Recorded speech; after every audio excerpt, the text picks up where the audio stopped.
제가 오늘 말씀을 보면서 사실은 이제 오늘 은혜교회 가서 새벽 설교를, 부흥회가 있어서 새벽 설교를 해달라고 해가지고 쫓아가서 쉬는 기간인데 가서 말씀을 함께 나누는 시간이기도 했습니다.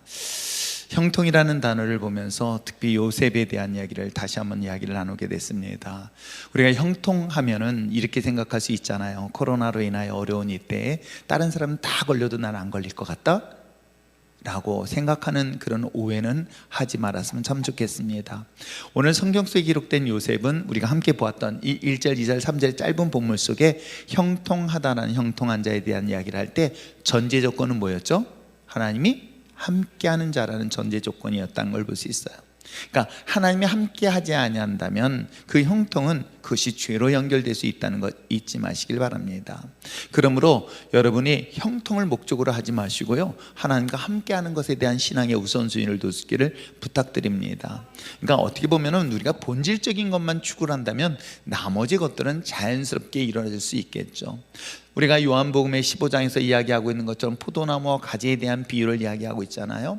그래, 열매, 모든 사람들이 어떤 축복에 대한 열매를 다 기대합니다. 그것을 향해서 갑니다. 그런데요, 여러분, 이것은 우리의 목표가 되지 않습니다. 가장 중요한 목표는 뭐냐면 예수님의 포도나무에 가진 우리가 잘 붙어 있는 것이 목표가 되어야 되고요, 목표가 되어진다면 그에 따라서 열매는 내가 수고하지 않아도 하나님께서 자연스럽게 때가 되어 열매를 맺게 한다. 그러니까 우리의 신앙의 본질은 아이가 학교에, 대학 학교에 합격하고 남편이 사업이 잘 되어지고 또 자녀들이 장가를 잘 가고 십자가 가고 또 좋은 게, 여러분 이걸 놓고 기도하지 마시기 바랍니다. 더 근본적인 것을 놓고 기도하세요.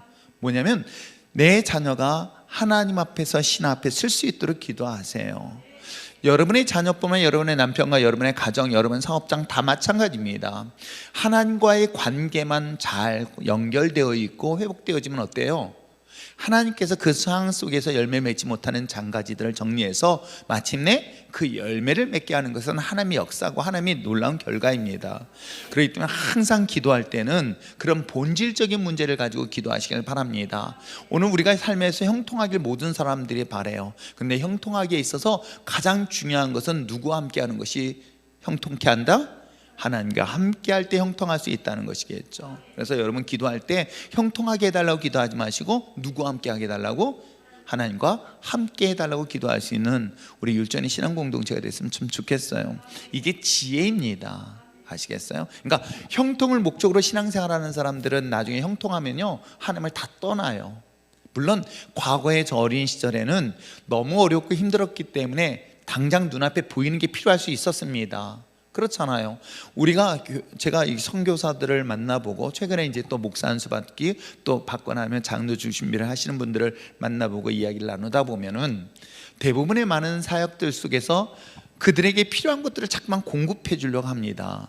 그렇잖아요.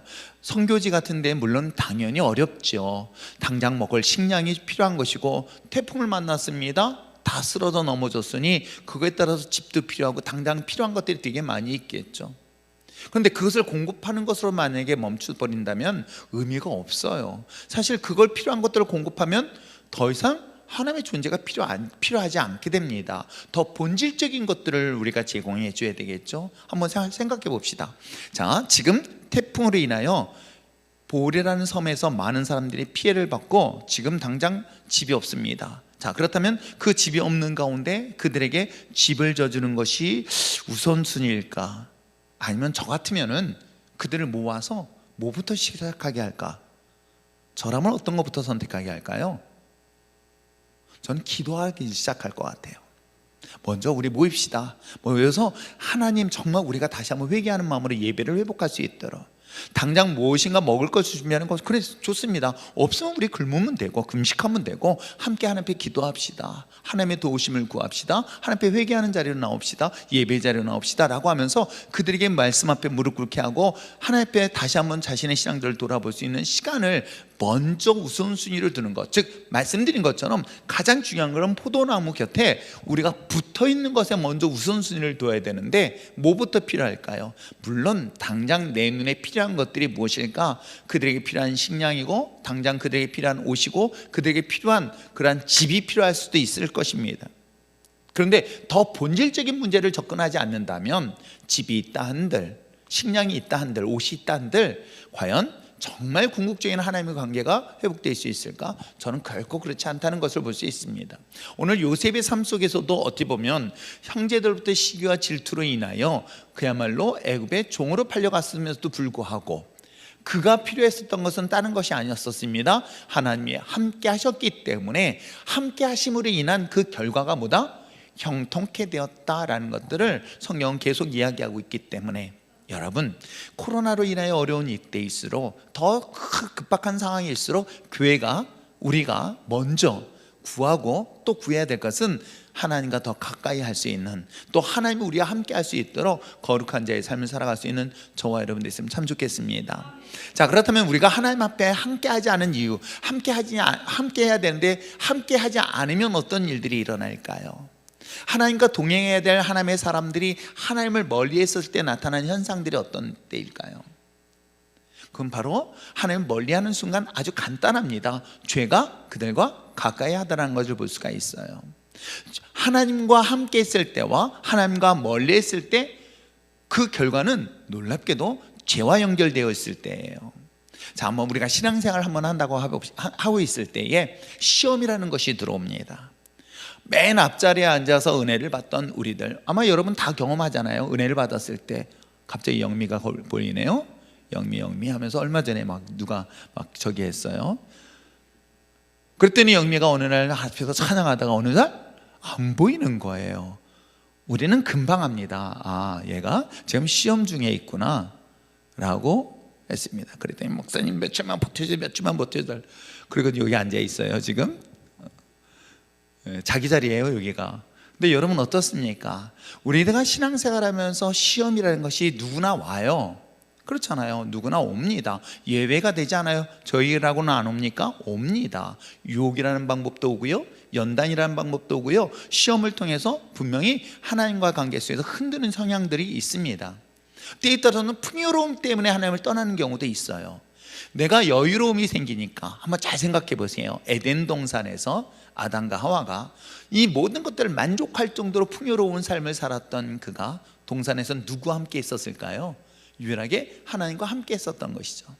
하나님과 함께 했었던 그들에게 순간 이 여유로움이 다른 것에 관심을 갖게 되었죠. 누가? 그 틈 사이에 누가 꼈을까?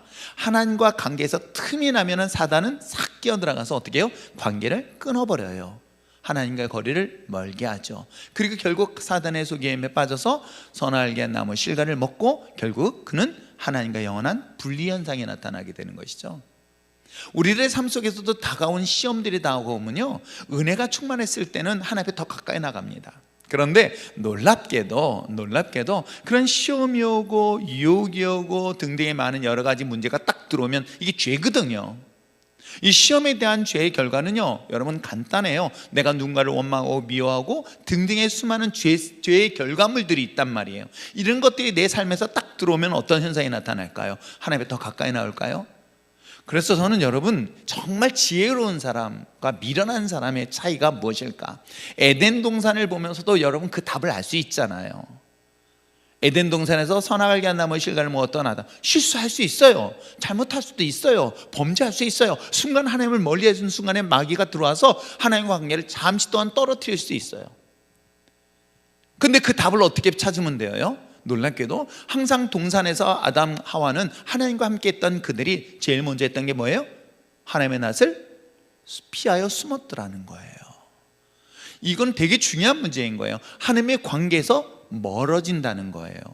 죄가 가지고 있는 특징인 거예요. 만약에 이것을 뻔뻔스럽게 주님 하면서 왔다고 한다면, 여러분 제가 말씀드리잖아요. 창세기는 1장 2장 끝. 이 두꺼운 성경책 볼 일이 없어. 그러면 저는 제 직업이 없어져요. 가만히 생각해보니까 제 직업이 없어지네. 왜냐하면 한 장, 두 장 그 정도 가지고 성경 공부를 뭘 시켜? 더 이상 시킬 것도 없겠네. 손바닥 때릴 일도 없어요. 아니, 암송을 안 했다고 때리려나? 여러분, 성경은 더 이상 쓸 일이 없어져 버릴 수도 있겠어요. 이게 정말 안타까운 거예요. 근데도 인간은 끊임없이 미련하고 어리석은 방법을 선택해요. 하나님을 멀리하게 되어지는 것이 바로 죄를 가까이 들어오게 된 배경이 되어진다. 그래서 하나님을 가까이 한다는 것은 중요한 것보다 죄를 이길 수 있는 힘이 되어진다는 것이에요. 저는 이 요셉이 그런 시험적 요소들이 되게 많이 있습니다. 어떻게 해요? 한번 잘 생각해 보세요. 형제들한테 시기와 질투와 미움을 받잖아요. 뭐 잘못한 것도 있는 건 아니에요. 물론 아빠의 편애를 받았습니다. 아빠의 특별한 사랑을 받았던 것 또한 사실이기도 하지요. 그래서 그 사랑받았던 것으로 끝나는 것이 아니라 하나님이 보여주던 꿈을 형제들에게 얘기했던 형제들이 더 열받게 만들었어요. 아주 못된 성품이다. 또 그걸 또 아버지한테 또 고자질도 해요. 요셉은 그런 모습이었기 때문에 아마 형제들한테 미움도 받았던 것 또한 사실이기도 합니다. 그런데 그것 때문에 목숨의 위협을 당하여 죽음을 당하는 상황에 있다고 한번 생각해 보세요. 형제들 사이에 잘난 척 한번 했다고 해서 저 죽음의 구동 속에 던져졌다? 이거 얼마나 억울한 일이겠습니까? 그래도 또 하나님의 은혜 가운데 그것에서 건져서 돈 몇 푼에 또 팔려 애굽의 종으로 갔다고 생각해 보세요. 여러분이 만약에 그런 삶을 살았다고 한다면 기쁨이 있을까요? 원망과 한이 있을까요? 불평 당연히 있을 거예요. 인상을 딱 봐도 알아요. 여러분 보세요. 여러분 한번 옆에 있는 분, 아니 여러분 스스로 보세요. 거울 한번 보고 내가 시험 들었는데 거울 보면 바로 알 수 있어요. 제가 봐도 아는데 인상은 그냥 쭈글쭈글 하잖아요. 그럼 여러분 요셉은 어땠을까? 그 정도의 상황에서라면 분명히 그 마음속에 분노와 원망과 한탄은 굳이 말하지 않아도 충분히 보일 수 있는데도 불구하고 그가 그 속에서도 그 마음을 죄로 갖고 있지 않았었던 이유가 뭐 때문일까? 그가 하나님이 함께하고 있다는 사실 때문은 아니었을까요? 여러분, 하나님이 함께하지 않는다면 죄는 끊임없이 여러분과 하나님의 관계 속에서 죄가 들어올 수밖에 없다. 아시겠어요? 그래서 우리가 하나님과 함께해야 되는 가장 중요한 이유는 죄를 멀리하기 위함이다. 우리는 죄의 유혹으로부터 자꾸만 이겨내려고 노력하지만 여러분, 죄의 유혹을 스스로 이겨낼 수 있는 사람은 단 한 명도 없어요. 아무리 난 죄를 이길 수 있어 라고 하지만 끊임없이 다가오는 세상의 유혹, 시험, 수많은 사단의 그 어떤 죄성들이 우리의 삶을 다가올 때요, 이걸 스스로 이겨낼 수 있는 사람은 아무도 없어요. 아무리 영성이 뛰어난 자일지라도요, 없습니다. 그럼 이걸 이길 수 있는 방법은 뭐예요? 그래서 그쪽으로 가는 것보다 누구와 가까이 하는 게 낫겠다? 하나님과 함께 가까이 있는 쪽에 있는 게 나아요. 하나님의 가까이 있음으로 인하여 내가 감당할 수 없는 죄의 문제를 이겨낼 수 있다. 그것 때문에 우리가 하나님과 함께 하는 거예요. 그것이 이스라엘 역사가 그래야지 않았습니까? 역사가 그 사실 정말 증명해 보여요. 살만하죠? 여유로움이 생겼습니다. 언제나 하나님과 함께했던 순수한 어린 청년이 이제 드디어 왕이 됐습니다. 그때까지만 하더라도 그는 순수했어요. 너무 순결했습니다. 하나님 외에는 그 어떤 것도 생각하지 못할 정도로 그 시편의 고백 속에서 그의 모습을 충분히 볼 수 있었습니다. 그랬던 그가 이제 정복도 어느 정도 했습니다. 이제 땅의 전쟁도 평화롭게 되어지고 여유롭게 생기니까 하나님 앞에 더 가까이 나갈 줄 알았더니 뭐예요? 놀랍게도 하나님을 멀리함으로 인하여 어떤 일이 생기죠? 남의 유부녀를 간음하게 되었죠. 살인까지 하게 되어집니다. 이게 다윗의 이야기인 것이에요. 하나님과 멀리하는 순간부터 다가오는 것은 끊임없이 죄가 그의 삶을 지배하고 있는 것은 이스라엘 역사가 그랬던 것 아닐까요? 한번 잘 보세요. 이스라엘 백성들의 광야 40년을 지나가는 동안에 그들은 오직 하나님 한 분 외에는 볼 게 없었어요. 그런데도 불구하고 하나님 앞에 환경과 상황 때문에 원망을 했지만 어이덕강의 불기둥 구름기둥으로 그들이 주목했던 건 하나님 한 분이었었던 거예요. 그랬던 그들이 요단강을 건넙니다. 이때까지는 하더라도 신실했어요. 여리고성 정복할 때는요, 그들은 아마 제가 볼 땐 최고의 믿음이 좋았을 때예요. 최고로 하나님이 함께 있을 때예요. 왜요? 여리고성 정복 작전은 이거는 인간의 이성으로는 불가능한 전쟁 사건이에요. 할례를 행하였죠. 그런 가운데서도 하나님의 말씀에 순종했었죠. 그런데도 아무도 불평하지 않습니다. 원망하지 않습니다. 침묵으로 하나님의 말씀에 전체적으로 순종하는 장면, 여러분 이게 상상이 갈 수 있을까요? 그 많은 사람들, 여러분 장정 60만 명이에요. 도대체 여리고성을 몇 명이 돌았는지는 숫자상으로 알 수 없지만 한 가지 분명한 사실은 그 많은 사람들이, 군인들이 그 여리고성을 돌고 있었습니다. 그런데도 불구하고 단 한 사람도 불평하는 소리가 나오지 않았다. 이거 얼마나 대단한 일인지 아십니까? 그때까지만 하더라도 그들은 하나님과 함께함에 대한 놀라운 은혜를 경험하게 됩니다. 그랬던 그들이 이제 가나안의 정복 전쟁을 끝냈습니다. 안정된 삶의 위치를 순간 그들은 요구했던 게 뭐예요? 하나님을 요구했을까요? 왕을 요구했을까요? 놀랍게도 하나님을 요구한 게 아니라 인간의 왕을 원했던 거예요. 그 순간 그들은 하나님을 점점 멀리하기 시작했죠. 풍요로울 때일수록 하나님을 가까이 하는 것이 아니라 오히려 풍요로울수록 하나님을 멀리 떠나게 됩니다. 그 결과 뭐예요? 이스라엘은 끊임없이 죄에서부터 벗어나지 못하는 것이 성경의 역사예요. 그리고 그로 인하여 얼마나 많은 어려움을 당합니까? 저는 그걸 보면서 내가 나를 알기 때문에, 내 자신을 너무나 잘 알기 때문에 내가 내 어떤 유혹으로부터 자유할 수 없다. 그렇기 때문에 나는 어떻게 한다? 내 스스로가 하나님의 곁을 떠나지 않으려고 언제나 하나님이 함께 할 수 있도록 의지적으로도 다가오는 이유는 뭐 때문이다? 죄를 멀리하기 때문이다. 자, 또 하나 볼 수 있습니다. 하나님을 함께하는 이유는 오늘 성경의 본문에 기록된 것처럼 뭐 때문이다? 형통하기 때문이라는 거예요. 우리가 아마 연초에도 말씀드렸지만 형통이라는 것은 착각하지 마세요. 제발 신앙생활하면서 율정교회 신앙공동체는 여러분, 하나님께서 나에게 이런 시험을 줬습니다, 사업을 망했습니다 가지고 시험 드는 것이 아니라, 여러분 그런 시험이 될 것 정도로의 신앙이라고 한다면 전 직분까지도 뺏어버릴 수도 있어요. 직분도 박탈할 수 있다. 여러분, 하나님께서 우리에게 따라서 있는 것을 다 거둬간다 하더라도 여러분, 정말 하나님께서 주신 형통이라는 것은 사업이 잘 되는 것이 형통이 아닙니다. 오히려 사업이 잘 돼서 망하는, 그 사람의 신앙이 망하는 거라면 그건 형통이 아니라 저주가 될 수 있어요. 형통이라는 것은 다른 뜻이 아닙니다. 성경 속에 기록되어 있고 오늘 요셉의 삶의 모습을 통해서 볼 수 있는 것처럼 위기를, 어려운 상황을 극복할 수 있는 힘이 생길 때, 이게 형통이라는 거예요. 그걸 감당할 수 있을 때 형통이라고 얘기하는 거예요. 우리는 형통하면은 잠깐만 오해를 합니다. 그래서 신앙생활하면서 실족하고 상처받고 넘어지고 자빠지는 사람들의 사례를 보면은 형통하면 뭔가 잘 돼야 돼. 그래서 잘못되면은 하나님에 대한 존재를 의심하기 시작해. 그건 믿음이 있는 게 아닙니다. 아니, 처음부터 믿음이 없었던 거예요. 정말 믿음의 사람이라는 것은 어떤 것입니까? 내가 어떤 결과를 보고 주님을 믿는 것이 아니라 내가 지금 죽음의 골짜기 가운데 있을지라도 내가 담대할 수 있는 힘을 주신다는 거예요. 내가 풍랑 속에 있을지라도 두려워하지 않냐고, 그 풍랑 속에서도 잠잘 수 있는 그런 안심, 즉 샬롬의 은혜를 경험하는 것이 바로 형통이라는 거예요. 오늘 요셉의 삶이 그랬던 거예요. 여러분, 요셉이 하나님의 주신 꿈을 가지고 어떡합니까? 그 다음부터 바로 국무총리가 됐어요? 아니었습니다. 결과가 우리가 국무총리가 됐으니까 형통이라고 이야기하지만 그 과정은 어때요? 우리가 보여준 것처럼 그는 종의 신분으로 갔을 때 그를 형통했다고 이야기하고 있으며, 억울한 누명을 해서 감옥에 갇혔을 때 그를 뭐라 그래요? 형통했다라고 얘기하는 거예요. 사업이 망했을 때 하나님은 그를 형통하다고 얘기하는 거예요. 얼마나 웃긴 얘기예요. 병이 들었습니다. 그걸 형통하다고 얘기하는 거예요. 현대의학으로 고칠 수 없는 불치병을 걸렸습니다. 근데도 그를 보면서 하나님 뭐라고 했냐면 형통하다고 얘기하는 거예요. 왜 그럴까요?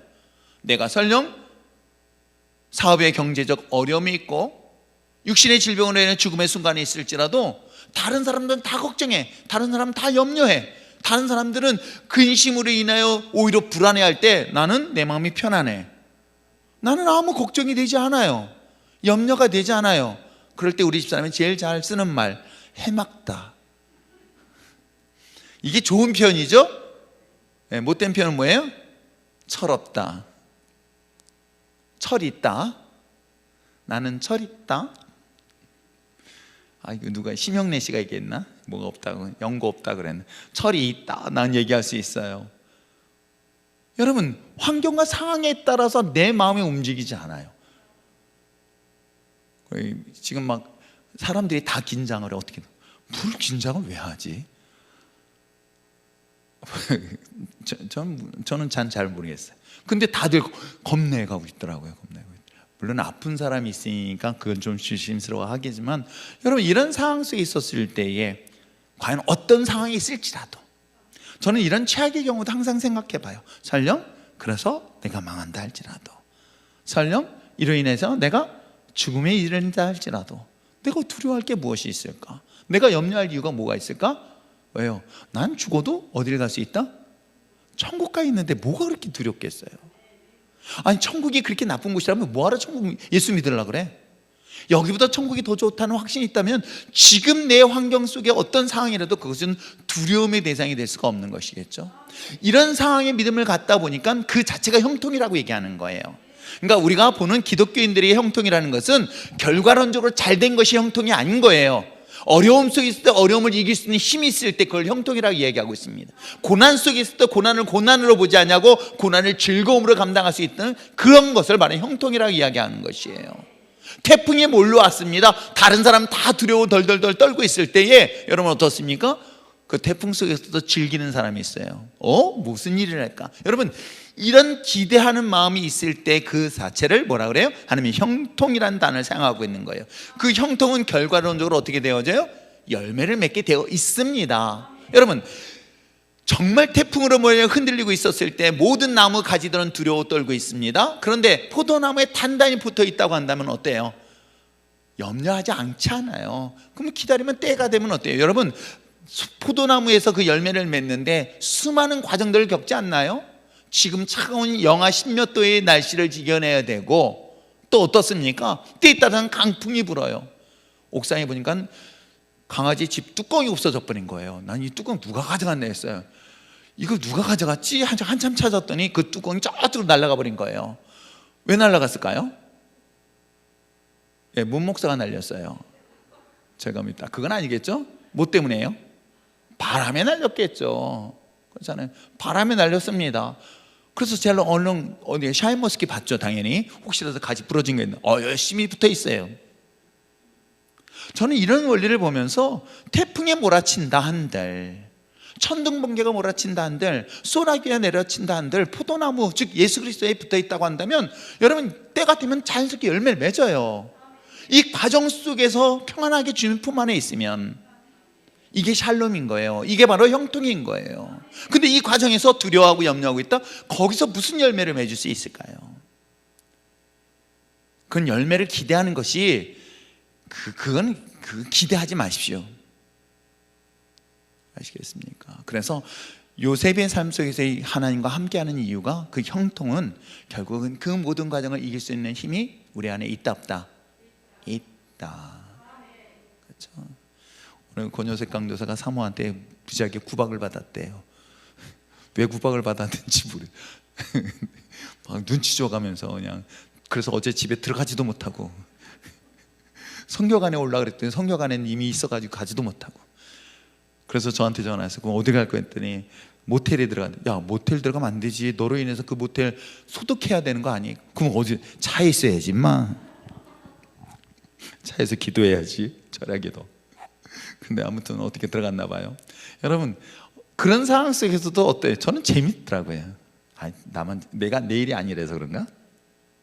여러분 처하는 어떤 환경 어려움 속에서도 하나님이 함께 하신다면 그 속에서도 풍랑 속에서도 하나님이 잠잠케 하시는 하나님 역사 속에 샬롬 그런 평안의 삶을 통해서 하나님이 형통케 하는 놀라운 역사를 경험하게 될 줄 믿습니다. 그러니까 결과를 보면서 형통이라는 단어가 아니에요. 어떤 위기 속에서도 내 마음에 이 모든 것들을 감당할 수 있는 힘이 생긴다. 이건 내 능력이 아니에요. 하나님을 믿기 때문에 일어나는 힘인 거예요.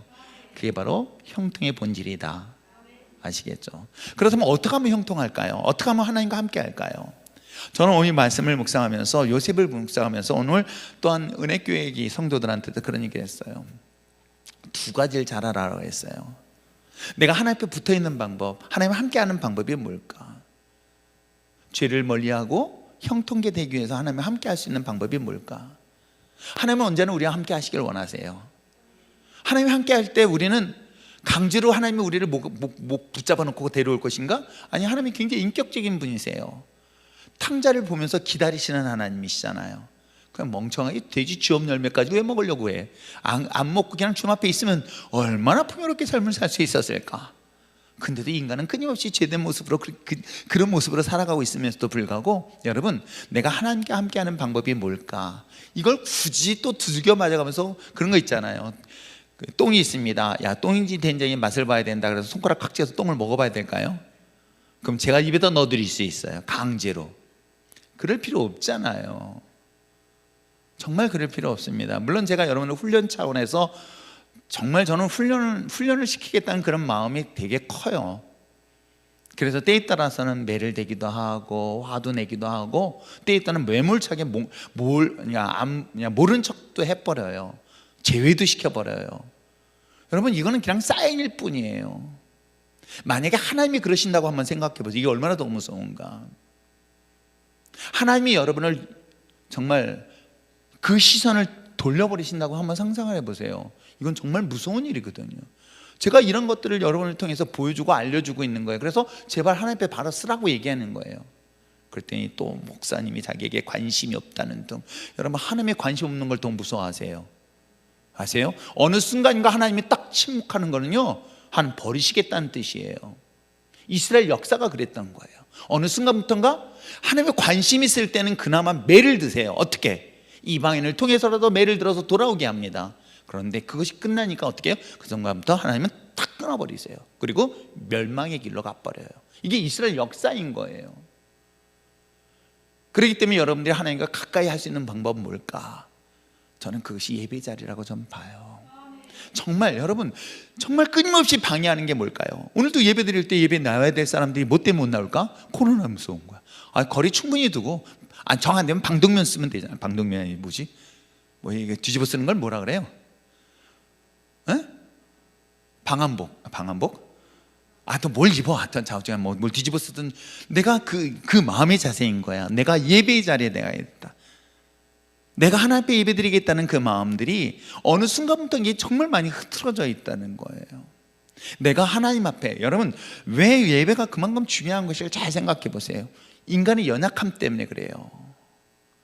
인간이 너무나 연약하기 때문에 하나님께서는 우주 안에 계세요. 어디든지 다 계세요. 그런 하나님께서 연약한 우리들, 눈으로 봐야지 믿고 눈으로 경험해야지, 손으로 만져봐야지 믿겠다는 이 연약한 우리를 위해서 하나님은 어떻게 하십니까? 성막을 만들어 주시는 거예요. 성막을 통해서 성전을 만들어 주신 거예요. 그러면 성전 안에만 계세요? 성전 밖에도 계세요.